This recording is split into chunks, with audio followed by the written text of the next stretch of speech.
There was about 22 prosthetics from Kazuhiro. The morning of January 15th, 2020, Dwayne "The Rock" Johnson was preparing for another day of shooting, focused, composed, and ready to lead. But in a single phone call, the world he knew collapsed. His father, Rocky Johnson, the man who had shaped him into a fighter, a champion, a symbol of strength, was gone, suddenly, without goodbye. For fans, Rocky was a pioneer, one of the first black wrestling champions, a legend. But for Dwayne, he was more than history. He was the man who taught him pain, discipline, and how to rise when the world knocks you down. Yet, their relationship was not perfect. Beneath the image of glory was a bond filled with pressure, silence, admiration, and a love that was often unspoken. Today, we look beyond the Hollywood lights and into the shadows of a son's grief.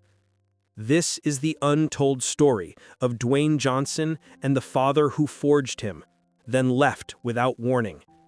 Because sometimes, even the strongest men break. Before he became a global icon, before the box office hits and Instagram empire, Dwayne Douglas Johnson was just a boy trying to find his place between cultures, countries, and chaos. Born on May 2, 1972 in Hayward, California, Dwayne was the son of two powerful legacies. His father, Rocky Johnson, a black Canadian wrestling star, and his mother, Ata Maivia, descendant of the revered Samoan wrestling dynasty. From birth, he was caught in the gravitational pull of greatness and the crushing weight of expectation. Dwayne's childhood was far from stable. The Johnson family moved constantly, chasing opportunities and escaping hardships. He lived in Hawaii, New Zealand, Pennsylvania, and Florida, all before turning 17. With every move came new schools, new cultures, and new battles. By age 15, he had already been arrested multiple times for fighting and theft. Yet beneath the defiance was a young man hungry for identity and purpose. Initially, he believed football would be his salvation. At the University of Miami, he played defensive tackle on a championship-winning team, but injuries and unmet potential ended that dream. After a brief stint in Canadian football, Dwayne was left with just $7 to his name and a void of purpose. That's when the shadow of his father became a guiding flame. Wrestling wasn't his first choice. In fact, his father discouraged it, knowing too well the brutal sacrifices of the ring. But Dwayne was determined. In 1996, he debuted in the WWE as Rocky Maivia, a name meant to honor both sides of his family. Fans hated it. They booed. They mocked. And then he transformed. He reinvented himself as The Rock, cocky, electric, unapologetically charismatic. The world couldn't look away. By the late 90s, he was headlining WrestleMania, selling out arenas, and reimagining what it meant to be a modern hero. But he didn't stop there. In the early 2000s, he transitioned to Hollywood, a leap that many wrestlers had failed before. Yet Dwayne, with unmatched work ethic and charm, became a new kind of action star, one who could fight, joke, cry, and connect. From The Scorpion King to Fast and Furious, from Moana to Black Adam, his career spanned genres, generations, and global borders. He became more than an actor. He became a brand. And yet, behind every red carpet smile, behind every flexed muscle, was the shadow of a man who came before, a father who fought his way through racism and poverty to open the door for his son, a mentor who demanded more than love. He demanded legacy. That legacy would eventually drive Dwayne to heights unimaginable, but also to pain he never saw coming. Before Dwayne Johnson was ever known as The Rock, there was only one Johnson who mattered in the wrestling world: Rocky Johnson, the trailblazing warrior who fought not just in the ring, but against history itself. Born as Wade Douglas Bowles in Nova Scotia, Canada, Rocky Johnson grew up in a world where black men were rarely given center stage, let alone celebrated. He faced racism in and out of the ring, but never allowed it to define him. He changed his name, reinvented his image, and charged into the wrestling industry with relentless passion. His fists did the talking. His pride never backed down. In the 1970s and 80s, Rocky became one half of the first black tag team to win the WWE World Tag Team Championship. For fans, he was electrifying. For promoters, he was unpredictable. But for Dwayne, he was Dad, though not the typical kind. Rocky Johnson wasn't the type to say, "I love you." He was a man of iron discipline, sharp eyes, and few words. He trained like a machine and expected nothing less from his son. At home, love was not gentle, it was demanding. It came in the form of 6 a.m. workouts, strict food plans, and lectures about respect and survival. When Dwayne was 13, he asked his father if he could start lifting weights. Rocky didn't smile. He simply nodded toward the garage, which had already been transformed into a miniature gym. "Then get started," he said. That first day, Dwayne passed out mid-set. Rocky didn't coddle him. He let him rest, then made him finish the reps. "Pain builds character," he said. There were no bedtime stories, but there were war stories about tough matches, long tours, broken bones, and the politics of fame. Dwayne listened with awe, but also with quiet fear. He admired his father, worshipped him even, but struggled with the feeling that he was never quite enough. The pressure was immense. When Dwayne failed in football, it was Rocky's silence that cut deepest, not out of disappointment, but because he believed his son had to rise on his own. When Dwayne decided to enter wrestling, it was Rocky who trained him, but not like a father, more like a drill sergeant. In interviews, Dwayne has admitted there were times he hated the intensity, but even in that pain, there was love, a complicated, generational kind of love, one built not on hugs or praise, but on grit, challenge, and legacy. Still, behind Rocky's steel exterior was a man who deeply cared. When Dwayne finally made it in WWE, Rocky was the first to show up backstage, silent, watching, but with pride in his eyes.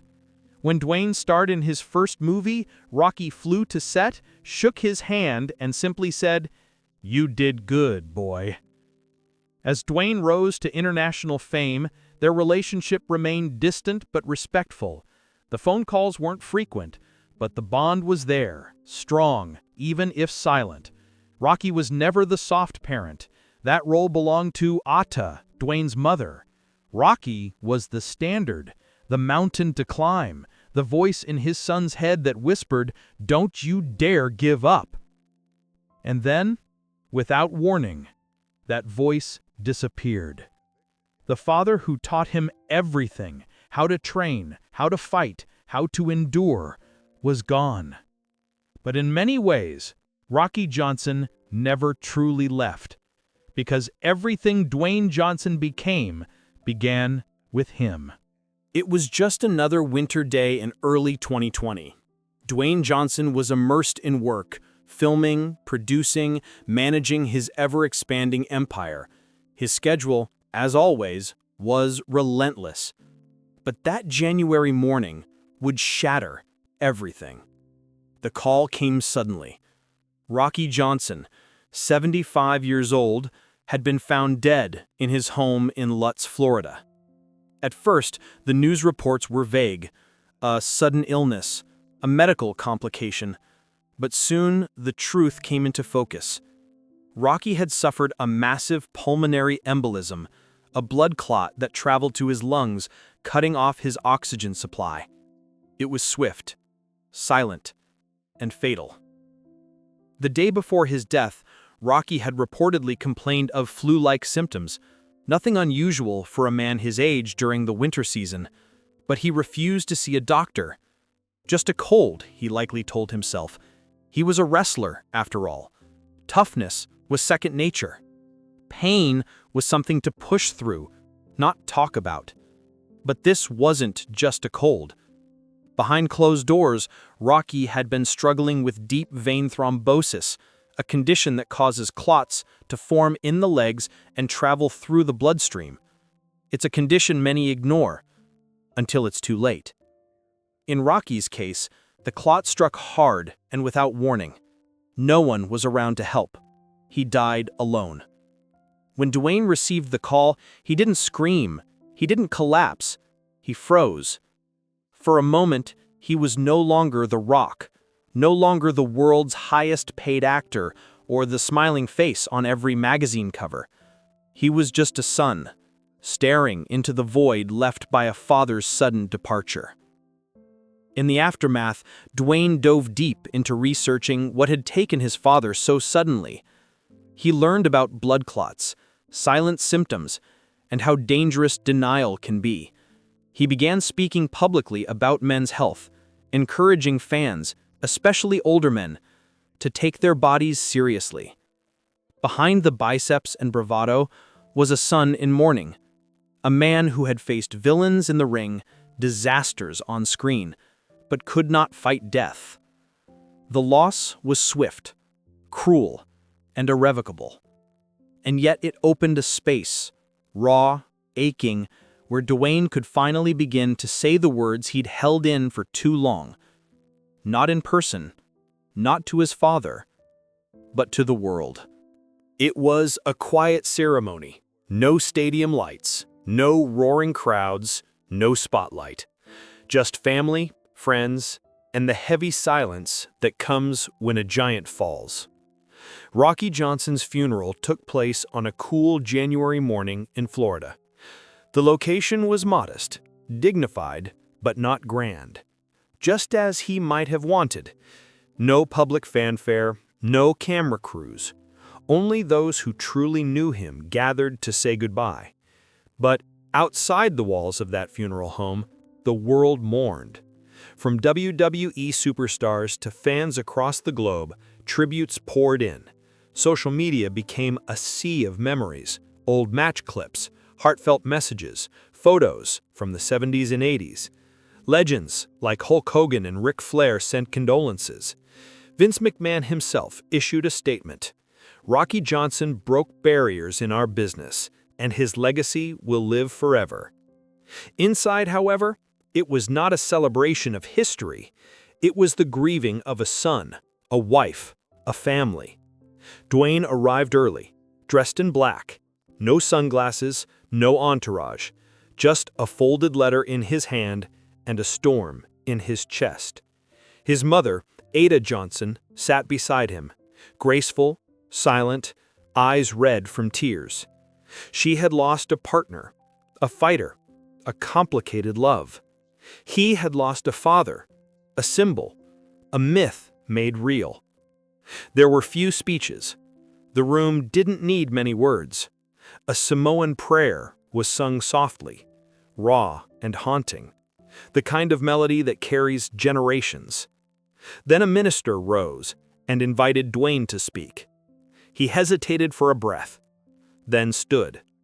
His voice, usually bold and commanding, was different that day. Lower, fragile. He wasn't perfect, he began, but he was mine. Dwayne didn't speak about titles or championships. He spoke about 6 a.m. workouts, about getting up after failure, about his father's stubbornness, his silence, his pride. And he spoke about love, the kind that doesn't show itself in hugs, but in discipline. He ended his eulogy with a moment none in the room would forget.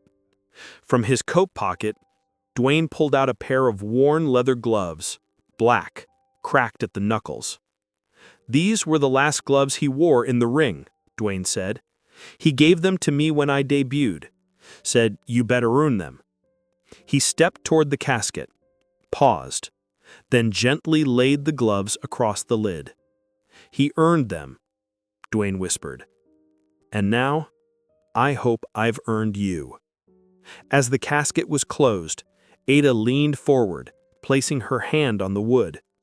Her lips moved silently, perhaps a prayer, perhaps a goodbye only she understood. The room remained still, not a cough, not a footstep, only the soft creak of the hinges and the finality of silence. Outside, rain began to fall, a soft drizzle that blurred the lines between grief and grace. Dwayne stayed until the end, until the hearse drove away, until the last flower wilted in the breeze, until the man who had raised him with fire was gone in smoke. But the fire? It still burned. In the weeks that followed his father's death, Dwayne Johnson was a different man. He still smiled for cameras, still trained at dawn, still ran his businesses with military precision, but something had shifted, subtle, quiet, and deep.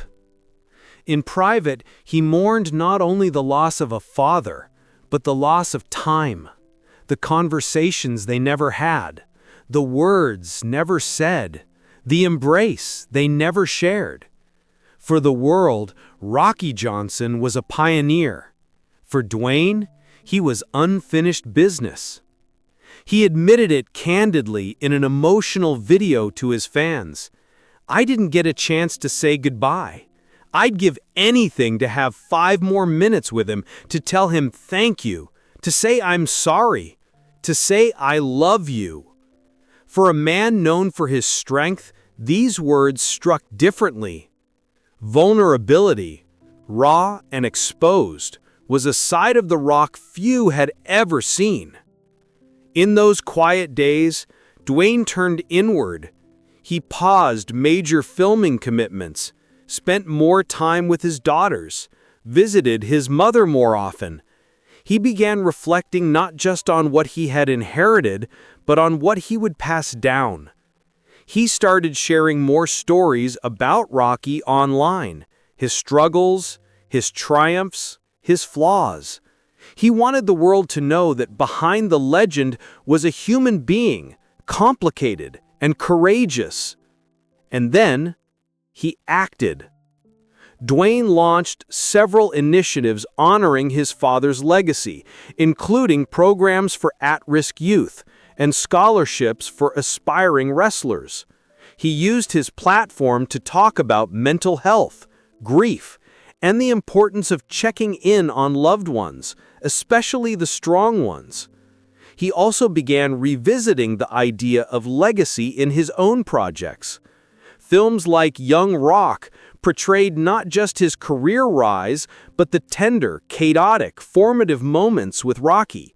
It wasn't sanitized. It was real, messy, loving, imperfect.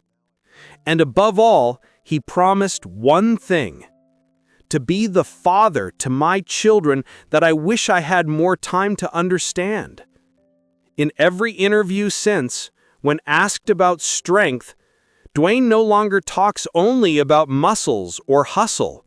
He talks about softness, about healing, about how the strongest men are the ones who aren't afraid to cry, to remember, to forgive. Because for Dwayne Johnson, pain didn't break him, it gave him clarity. And in that clarity, he became something even greater than The Rock. He became a son who finally understood his father. Fathers and sons rarely speak the same language. One talks in sacrifice, the other in dreams.